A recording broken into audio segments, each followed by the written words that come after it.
Hi ma'am, welcome to वीरल बयानी। कैसे हो आप? बहुत अच्छी हूँ, थैंक यू। मैम, हमने रिसेंटली एक न्यूज़ सुना था कि फिर से एक बार क्योंकि सास भी कभी बहू थी आ सकता है। आपसे जानना चाहूँगी कितनी रियलिटी है इस बात में। आई थिंक अब तक तो वैलिडेट हो गया कि आ रहा है क्योंकि सास भी कहीं बहू थी। इनफैक्ट मैं खुद फॉलो कर रही हूँ कि कौन कौन उसमें आ गया ऑन बोर्ड। और मेरे लिए तो हमेशा वो खास रहेगा बिकॉज मैंने जब ज्वाइन किया था बालाजी, हम लोग का फर्स्ट डेली सोप था। यस। 3 जुलाई 2000 मुझे आज भी याद है। क्योंकि and I won't be surprise अगर एकता 3 जुलाई को ही कुछ अनाउंसमेंट करे। एक्चुअली हमें देखना चाहिए, that is also something which we should wait and see. Well, अगर मैं बात करूँ ऑन बोर्ड की, थोड़ा बहुत बता सकते हो कि स्मृति ईरानी जी आ रहे हैं या नहीं आ रहे? आई थिंक क्योंकि बिना स्मृति के करना तो वेस्ट है। जी। मेरे को याद है 2014 में हम लोग वापस क्योंकि ला रहे थे 2008 में जब बंद हुआ था उसके बाद, और हमने सब तैयारी कर ली थी। मुझे याद है 7-8 एपिसोड भी हमने लिख लिए थे, but fortunately for Smriti Irani वो कैबिनेट में चली गई थी और हम लोग शो कंटिन्यू नहीं कर पाए। बट मुझे उस टाइम पे भी याद है मैंने ऑलमोस्ट 20 एक्टर्स को ऑन बोर्ड कर लिया था। और अगर आपको पता है 32 मेन एक्टर्स होते थे क्योंकि में, और उनको भी लाना एक बहुत बड़ा हर्क्यूलिन टास्क था। बट आई एम श्योर अभी भी मैंने सुना है फाइनाइट शो कर रहे हैं लोग इस बार 100 एपिसोड का, बिकॉज सबके अपने टाइम कंस्ट्रेंट्स और कमिटमेंट्स हैं। बट काफ़ी कोर कैरेक्टर्स आ चुके हैं, लाइक दक्षा बहन आ चुकी है, आई थिंक कोमोलिका आ चुकी है। मैंने 2-3 आज अपडेट्स देखे। एंड आई एम श्योर जो आपके मेन प्रिंसिपल कैरेक्टर्स थे जो अब के जनरेशन के क्योंकि सास में चाहिए, वो सब आ ही जाएंगे। ओह वाह, मतलब हम फिर से एक बार वही वाला देख सकते हैं। और सी आई थिंक एकता ने ऐसा आइकॉनिक शो बनाया था जिसमें इतने स्टार्स थे, ऐसा कोई भी एक्टर नहीं होगा जो एकता को ना बोले, मतलब अनलेस उनका जेन्युइन कुछ पर्सनल कमिटमेंट हो। बट हम लोग सब ऐसे हैं कि हम लोग सब बालाजी से ही बड़े हुए हैं, तो आज भी कभी भी एकता बुलाती है तो कोई ऐसा ना नहीं बोलता है। तो मतलब उसका पर्सनल चॉइस होगा वो जिसको लेना चाहे इस सीरीज़ में या नहीं लेना चाहे। But I don't think as an actor anyone will refuse. Ma'am, आपसे जानना चाहूँगी, कमौलिका मैम से जब हमने बात किया था, शी सेड के स्मृति ईरानी जी के जाने के बाद that was loss for the industry. What you have to say about that? जब वो कैबिनेट मिनिस्टर बन चुकी थी, कितना कितना इम्पैक्ट पड़ा था इस चीज़ पर? देखिए, हमारे लिए तो सबसे बड़ा इम्पैक्ट था क्योंकि हमने अपना ही सबसे बड़ा शो क्योंकि खो दिया। और मुझे लगता है कि अगर स्मृति होती उस टाइम पे और हमने बीच में वो ब्रेक नहीं लिया होता उनके बिना, तो आज शायद हम लोग सबसे लॉन्गेस्ट रनिंग शो होते। बिकॉज उस टाइम पे वो ऑरा और आई थिंक हैबिचुएटेड इतने लोग हो गए थे कि लोगों को दिनचर्या क्या, मतलब घंटे भर का एक एक एक्टर और एक एक कास्ट का कहानी जानना होता था। तो उसके बाद जब वो छूटा वो दौर, उसके बाद मतलब हम लोग भी कुछ उस तरह का रिक्रिएट नहीं कर पाए। ऑफ कोर्स पवित्र रिश्ता आया विच ऑफ के again was a super iconic show, और आई थिंक शोज़ आते रहेंगे।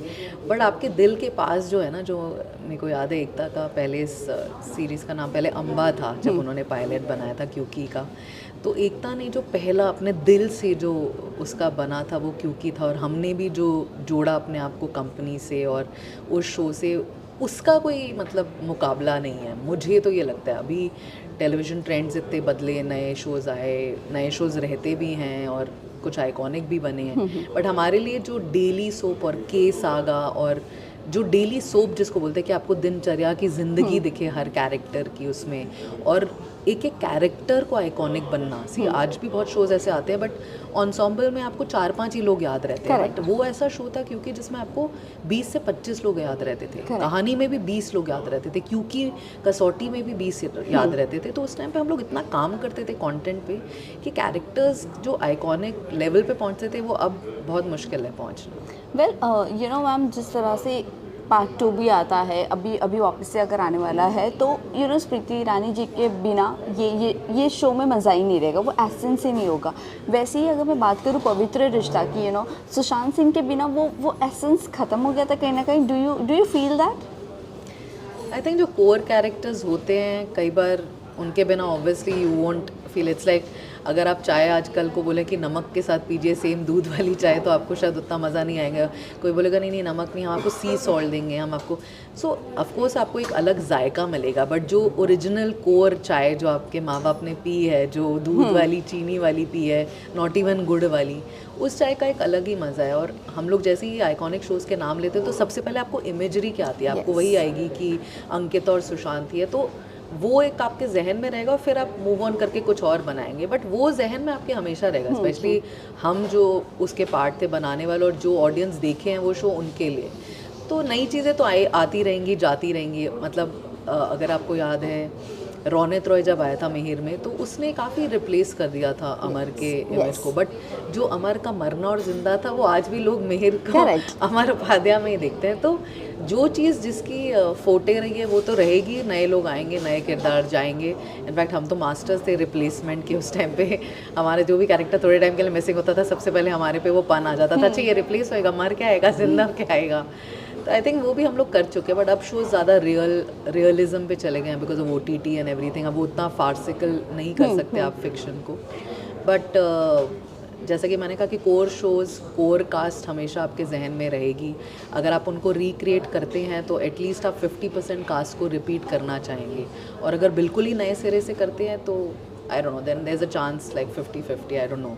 Like a Kasauti came with a totally different cast. I don't know, it had its own, I didn't really follow it that time, तो मैं नहीं बोल सकती कि अच्छा था कि बुरा था, बट हमारा कसौटी तो बहुत अच्छा था। यस बट वही मैं पवित्र रिश्ता की बात करूँगी, शहीर शेख को लाना कितना चैलेंजिंग था, और कितना एक कहते हैं ना कि ये सोचना कि ऑडियंस एक्सेप्ट करेगी नहीं करेगी सुशांत की जगह पर, ये सब कितना थॉट आ रहे थे दिमाग में।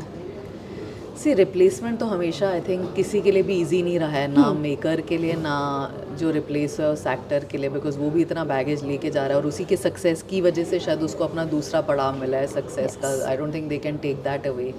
तो हमेशा टास्क तो रहा है, बट रिस्क तो लेना ही है। आई मीन हमारा पूरा लाइफ और industry is about taking a risk. Sometimes the risk works, like in Mehar's case Raunit work, sometimes the risk don't work और शो अनफॉर्चुनेटली बंद हो जाते हैं। तो आप अपने स्ट्राइड में लेके उसको मूव ऑन कर जाते हैं। मतलब we can't really do much. कई बार सिचुएशन ऐसी होती है, अगर आज कोई बोलेगा तो वो मतलब इट्स एन अनअवॉइडेबल सिचुएशन, आप कर ही नहीं सकते हो ना, there is no comeback on it. तो आप एक नया ही किरदार ढूंढने की कोशिश करेंगे अगर पवित्र रिश्ता रिक्रिएट करते हैं। आई थिंक नए एक्टर के लिए भी बहुत बैगेज होता है एज अ कैरेक्टर उसमें स्टेप इन करना, जितना कि नए कैरेक्टर में नहीं होता। अगर मैं कोई नए कैरेक्टर लाऊं नए नाम से, वो उनके लिए ज़्यादा ईजी होगा even in a big show. But किसी कैरेक्टर को रिप्लेस करके आना, आई थिंक वो एक्टर जितना प्रेशर में होता है उसके लिए मेरी काफ़ी सहानुभूति है, बिकॉज इट इज़ टफ। मैं लास्टली जाते जाते जाना चाहूँगी, जो अगर क्योंकि सास भी कभी बहू आता है तो आपको हम देख सकते हैं फिर से एक बार? मेरे को डेफिनेटली हर सक्सेस में देखेंगे आप, क्योंकि Balaji is an integral part of me. But I think the good thing is एक नया जो एक इन्फ्यूज़ करना है फ्रेशनेस, उसके लिए सी एकता कौर तो आपकी है जो क्रिएटर रही है क्योंकि की।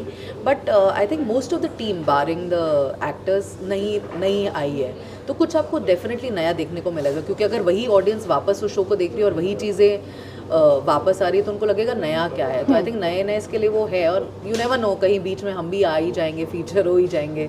कभी ऐसा होता नहीं है कि एकता बुलाए और हम ना जाएं। Thank you so much, thank you.